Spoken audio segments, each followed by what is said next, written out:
안녕하세요. 오늘 리뷰할 소설은 분신으로 자동사냥입니다. 줄거리 먼저 바로 보겠습니다. 2000년이 되던 해에 전 세계적으로 포탈이 생겨나고 몬스터들이 쏟아져 나와 대격변을 맞이합니다.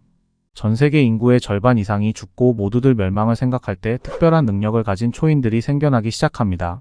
그들은 초능력을 발휘해 무장한 군인들과 힘을 합쳐 몬스터들로부터 인류를 지켜나갔습니다. 그리고 시간이 지난 2023년 현재, 주인공 상우는 게임을 하며 아이템을 팔아 생계를 유지하는 다크게이머입니다. 어느 날 국가에서 진행하는 각성 프로그램에 참여하게 되는데 포탈을 타고 만화의 몸이 노출되면 각성되는 형태입니다. 상우의 상태창에 분신술이라는 스킬이 나오는데 자신의 50% 능력치를 가진 분신을 소환하는 능력이었습니다. 자신과 똑같은 분신을 소환한 상우는 분신이 운동을 할 때 본체인 자신의 체력이 조금씩 상승한다는 걸 알게 되고 운동을 시킵니다. 자신은 끈기도 없고 특별한 재능도 없는 사람이지만 분신에게 생각만으로 간단하게 명령만 하면 능력치가 오르니 자신의 성향과 딱 맞는 스킬이었습니다. 생활비를 벌려고 분신과 함께 택배 상하차 작업을 갔다가 같이 일하던 아저씨의 딸 장하연의 과외를 부탁받게 됩니다. 분신은 택배 일을 보내고 자신은 고3인 장하연의 과외를 해주며 돈을 모읍니다. 하지만 이렇게 두 명이 열심히 돈을 벌어봐야 목숨을 걸고 하는 몬스터를 잡는 헌터의 사냥보다 못하다는 걸 알고 헌터 시험을 봐서 F급 자격증을 땁니다. 강준모라는 에이전트를 만나 사냥터를 추천받는데 여기서 보통의 헌터 소설과 다른 점이 에이전트라는 존재입니다. 마치 프로운동 선수들처럼 헌터들을 관리하는 역할인데 헌터들이 사냥해온 부산물을 팔아주고 일정 비율을 가져가는 형태입니다. 상우는 초보 사냥터인 슬라임을 잡는 일을 추천받는데 슬라임은 독성이 있어서 오래 사냥할 수 없는 존재입니다. 하지만 분신을 죽어도 재소환시키는 방식으로 자동사냥을 돌려놓고 자신은 장하연의 과외를 합니다.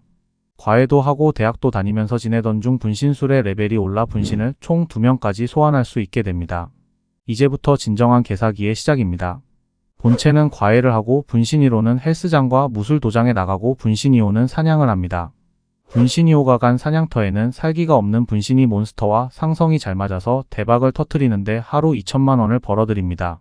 사냥 잘한다는 소문에 귀찮아진 상우는 사냥터를 옮겨 이종물고기 사냥을 하다 보스급인 피쉬맨을 분신이 잡습니다.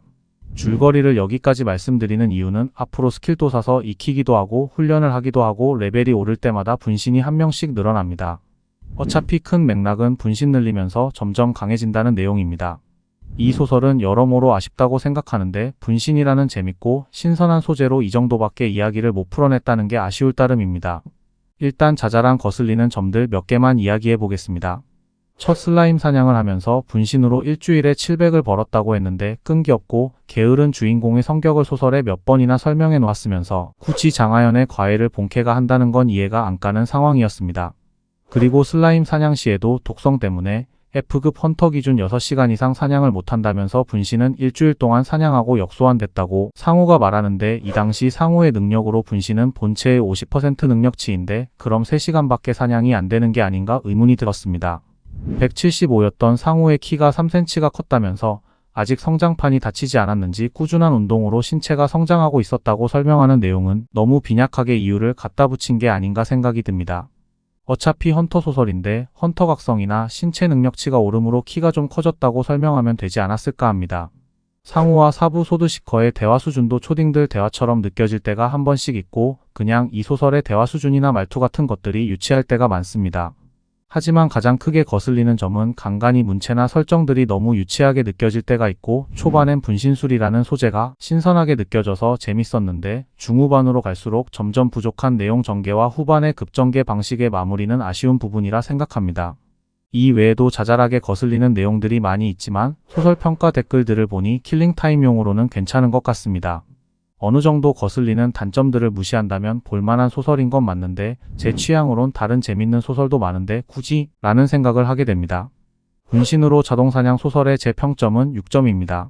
솔직히 6점 미만 평점을 주려 했으나 분신이라는 소재를 가진 소설이 거의 없어서 주게 되었습니다. 감사합니다.